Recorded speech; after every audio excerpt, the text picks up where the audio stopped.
দিকে দীর্ঘ ২৬ মাস পর এই প্রথম দুপুরে সরাসরি ভাষণ দিয়েছেন সাবেক প্রধানমন্ত্রী শেখ হাসিনা। কিয়ামত শুরু হচ্ছে ঢাকায়।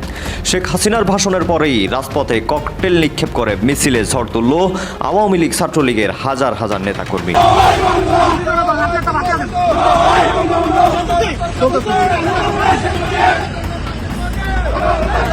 চোখের পানি ফেলে চলবে না, চোখে আগুন জ্বলবে।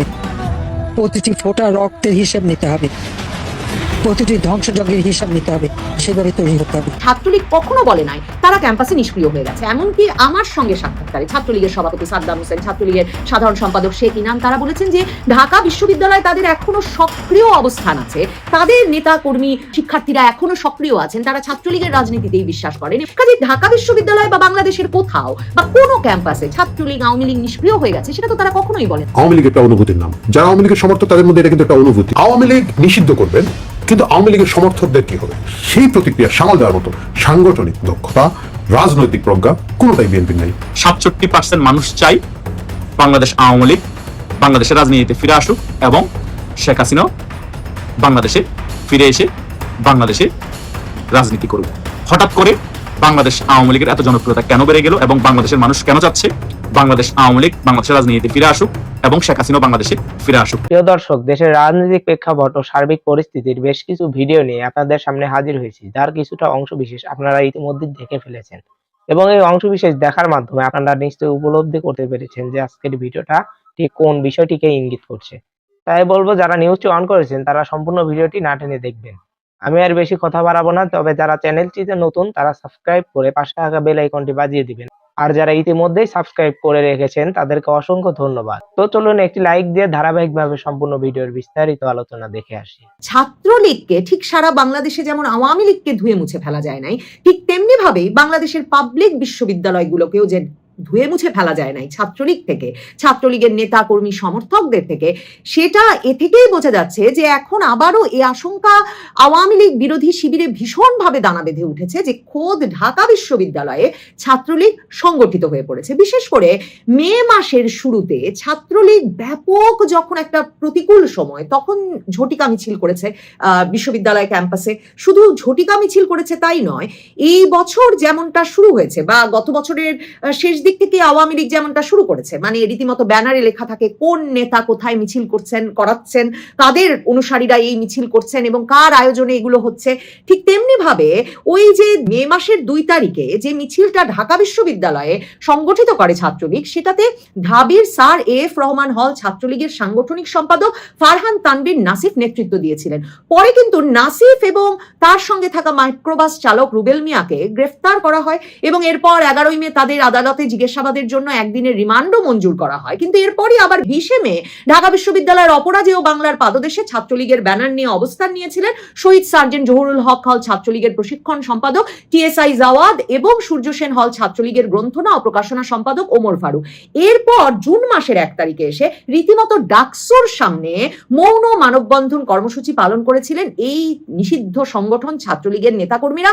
তাতেও ঢাকা বিশ্ববিদ্যালয় ছাত্রলীগের উপ আন্তর্জাতিক সম্পাদক শেখ মোহাম্মদ নাইম, স্কুল ছাত্র বিষয়ক সম্পাদক শিবলি সাদিক, মুক্তিযুদ্ধ বিষয়ক সম্পাদক রাজীব জামান, বিজয় ৭১ হলের সাংগঠনিক সম্পাদক মুহিবুল ইসলাম বিজয়, স্যার এফ রহমান হলের উপ সাংস্কৃতিক সম্পাদক ইমরান হোসাইন, হাজী মোহাম্মদ মহসিন হলের উপদপ্তর সম্পাদক সাব্বির হোসেন খোকাজি উপস্থিত ছিলেন। একদম নাম ঠিকানা পদবি ধরে সেসব সেদিনই প্রকাশিত হয়ে যাওয়ার পরেই প্রশ্ন করেছিলাম, তার মানে ছাত্রলীগই এখন তাদের নাম মানে বীর দর্পে অবিচল থেকে সরবরাহ করছে সংবাদ মাধ্যমকে, তাদের পদ পদবি সহ জানান দিয়ে যে এরা এই হলে ছাত্রলীগ করেন, এরা মিছিল করছেন, এরা মৌন মিছিল করছেন, পারলে ঠেকা। মানে পরিস্থিতিটা ছাত্রলীগ ওই পর্যায়ে নিয়ে গেছেন। এরপর কিন্তু ৫ই জুন ভোরে ঢাকা বিশ্ববিদ্যালয় ছাত্রলীগের উপ আন্তর্জাতিক সম্পাদক শেখ মোহাম্মদ নাইমের নেতৃত্বে দুটো বাইকে ৫ জন এসে আওয়ামী লীগ নেতা তোফায়েল আহমেদকে শ্রদ্ধাঞ্জলি জানাতে শহীদ সার্জেন্ট জহুরুল হক হলের মূল ফটকে ছাত্রলীগের ব্যানার টানান। প্রতিটি ঘটনা সংবাদ মাধ্যমে এসেছে, প্রতিটি ঘটনা ছবি সহ এসেছে, ভোরে হোক, দুপুরে হোক, সকালে হোক, বিকালে হোক,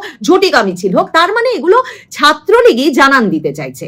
এই পুরো পরিস্থিতিতে একরকমের যে নড়ে চড়ে বসেছে আওয়ামী লীগ বিরোধী শিবির, সেটা এই যে ঢাকা বিশ্ববিদ্যালয়ে আবার সক্রিয় হয়ে গেছে, এই যে স্বীকারোক্তি, মানে এত প্রতিরোধ, সবগুলো পাবলিক বিশ্ববিদ্যালয়ের নিয়ন্ত্রণে আছে ছাত্র শিবির, ছাত্র দল পর্যন্ত 2024 আগস্টের পর থেকে কোনো বিশ্ববিদ্যালয়ের কোনো হলে আনুষ্ঠানিকভাবে ঢুকতে পারে নাই, কমিটি ঘোষণা করতে পারে নাই। সেখানে ছাত্রলীগ রীতিমতো পদ পদবি ঘোষণা করে, মানে কমিটি সক্রিয় রেখে বিশ্ববিদ্যালয়গুলোতে আছে, এটা স্বীকার করে নেওয়া যে কতটা কষ্টের এবং আতঙ্কের এবং শঙ্কার আওয়ামী লীগ বিরোধী শিবিরের জন্য, সেটা কিন্তু সহজেই অনুমেয়। তবু তাদেরকে এই যে স্বীকার করে নিতে হচ্ছে, কারণ শুধু তো ঢাকা বিশ্ববিদ্যালয় নয়, জাহাঙ্গীরনগর বিশ্ববিদ্যালয়ের গেটের সামনে, জগন্নাথ বিশ্ববিদ্যালয়ের গেটের সামনে রীতিমতো নাম পরিচয় দিয়ে ছাত্রলীগ মৌন মিছিল করেছে, দাঁড়িয়ে থেকেছে, মানববন্ধন করেছে। বিভিন্ন পাবলিক বিশ্ববিদ্যালয়, চট্টগ্রাম বিশ্ববিদ্যালয় সেটা ঘটেছে। এই অবস্থায় এখন কিভাবে গুপ্ত থেকে ছাত্রলীগ ঢাকা বিশ্ববিদ্যালয়ে ভীষণভাবে সক্রিয় হয়ে উঠেছে, এই খবর প্রকাশ করেছে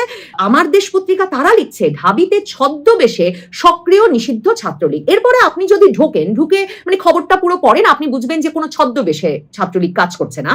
আমার দেশ সহ আওয়ামী লীগ বিরোধী শিবির এখন ঢাকা বিশ্ববিদ্যালয় ক্যাম্পাসে বিভিন্ন রাজনৈতিক, সামাজিক, সাংস্কৃতিক সংগঠনে সক্রিয় যেসব শিক্ষার্থীরা, তাদের মধ্যেই ছাত্রলীগ দেখতে পাচ্ছেন, সেটা একটা দিক। অন্যদিকে এই যে ছাত্রলীগের পদ পদবীধারীরা মিছিলে বেরিয়ে আসছেন, মৌন মিছিলে বেরিয়ে আসছেন, সেটা আরেকটা দিক।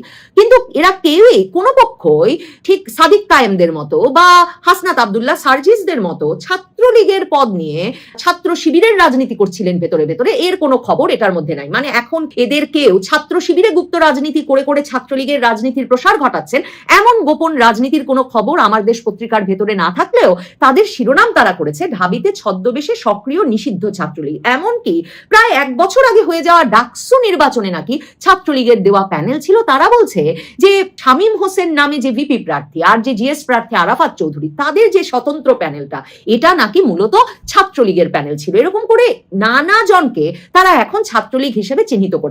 মানে ঢাকা বিশ্ববিদ্যালয়ে যখন আবারও ডাকসু নির্বাচনের সময় ঘনিয়ে এসেছে, যদি নির্বাচনটা হতে না পারে, হতে নাও দেওয়া হয়, তাহলে ওই যে সাদিক কায়েম ফারহাদদের যে ডাকসু প্যানেল, সেই নির্বাচিত প্যানেলের ক্ষমতা যখন প্রায় শেষ হতে চলেছে, তখন যে এই যে ঢাকা বিশ্ববিদ্যালয়ে ছাত্রলীগ সক্রিয় হয়ে উঠেছে বলা, এবং যত রাজনৈতিক, সামাজিক, সাংস্কৃতিক সংগঠনে শিবিরের বাইরে যারাই সংগঠিত হওয়ার চেষ্টা করছেন, তাদেরকেই ছাত্রলীগ হিসেবে চিহ্নিত করার বিষয়টা কিন্তু ভীষণভাবে তাৎপর্যপূর্ণ। এখন এই যে খবরটিতে আমার দেশ বলছে যে পরিস্থিতি বিশ্লেষণে দেখা যায়, জুলাই বিপ্লবের মাধ্যমে হলভিত্তিক দখল এবং দৃশ্যমান শক্তি প্রদর্শনের রাজনীতিতে ছাত্রলীগের পতন হলেও সংগঠনটির নেতাকর্মীদের বড় একটা অংশ এখনো ক্যাম্পাসগুলোয় সক্রিয়। ওই যে বলছিলাম, শুধু ঢাকা বিশ্ববিদ্যালয় নিয়ে আশঙ্কা না, আসলে সকল ক্যাম্পাসেই এই নমুনা, এই ইঙ্গিত পেতে শুরু করেছেন এরা। পত্রিকাটি বলছে, ছাত্রলীগের এই নেতাকর্মীরা সরাসরি সংগঠনের ব্যানার ব্যবহার না করে ব্যক্তিগত নেটওয়ার্ক, টেলিগ্রাম গ্রুপ, সামাজিক যোগাযোগ মাধ্যম সহ অন্য ছাত্র সংগঠনের ছত্র ছায়ায় নিজেদের অবস্থান ধরে রাখার চেষ্টা করছেন।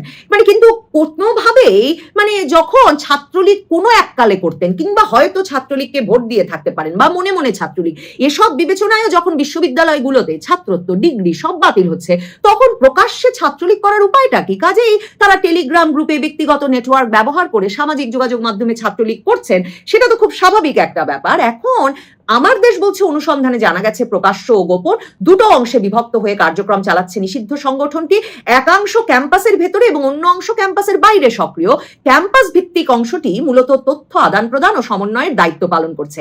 এরপর সক্রিয় যেভাবে নিষিদ্ধ সংগঠনটি, এ বিষয়ে তথ্য দিতে গিয়ে আমার দেশ পত্রিকা লিখছে যে ক্যাম্পাসের আশপাশে রাজিমপুর, চাংখারপুল, ধানমন্ডি, হাজারিবাগ, মোহাম্মদপুর, ফার্মগেট, মিরপুর এলাকায় গোপনে অবস্থান করছেন সংগঠনটির সিংহভাগ নেতাকর্মী। তারাই ঝটিকা মিছিল, পোস্টারিং সহ বিভিন্ন কার্যক্রম চালানোর চেষ্টা করছেন। আরে ছাত্রলীগ তো মাসের পর মাস ধরে ব্যানার দিয়ে, তাদের নেতাদের নাম দিয়ে, মানে মাস্ক ছাড়া, তারপর মিছিলে কারা কারা অংশগ্রহণকারী ছিলেন সেসবের বিবৃতি সংবাদ মাধ্যমে পাঠিয়ে, তারপর ভিডিও, ছবি প্রকাশ করে এই মিছিল করছেন। কাজেই সেটাকেই বা ছদ্মবেশে বলি কি করে, সেটা নিয়ে নিশ্চিতভাবেই প্রশ্ন জাগে।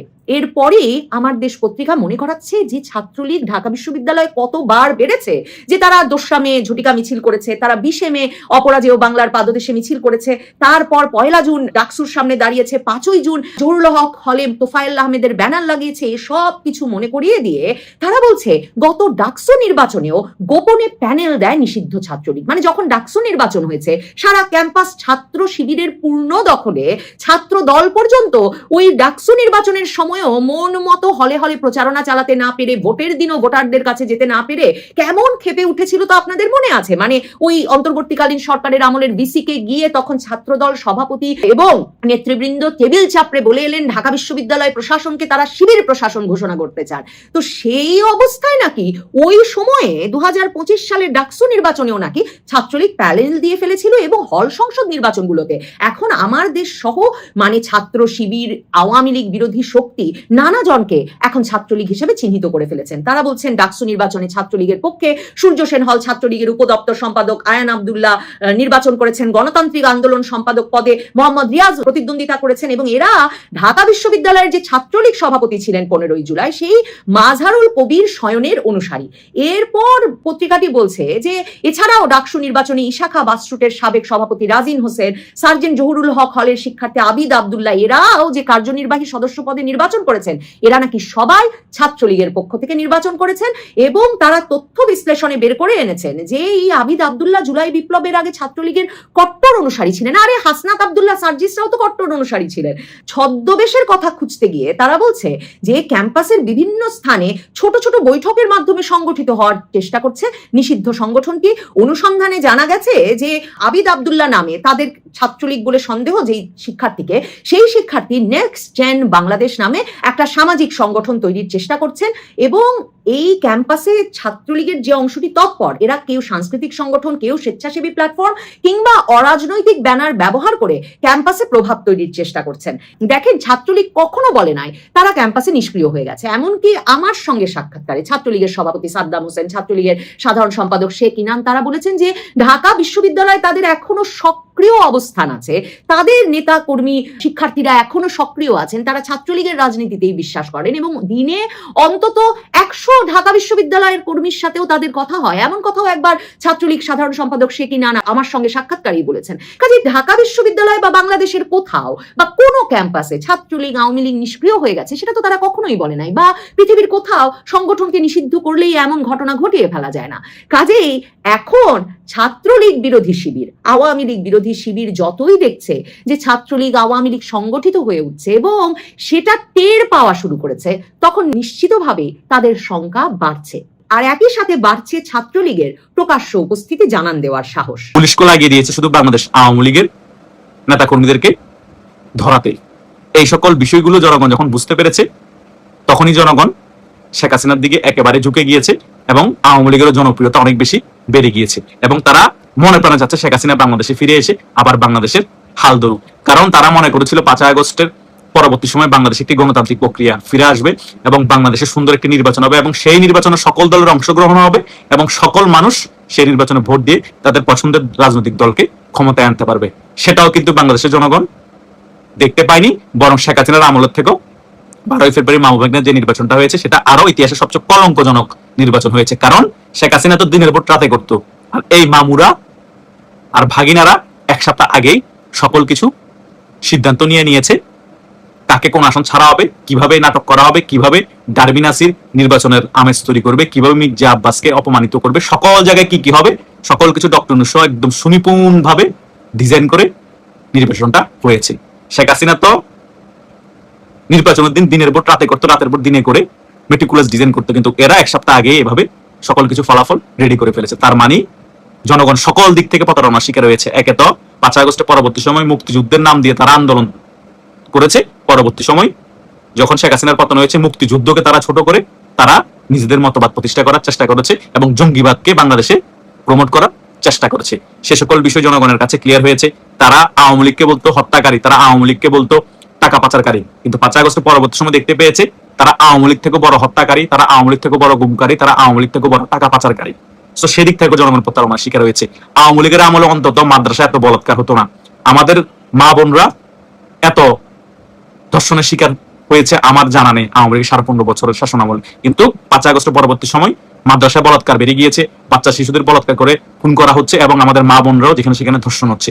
এই সকল বিষয় বাংলাদেশের জনগণ ক্লিয়ারলি বুঝতে পেরেছে।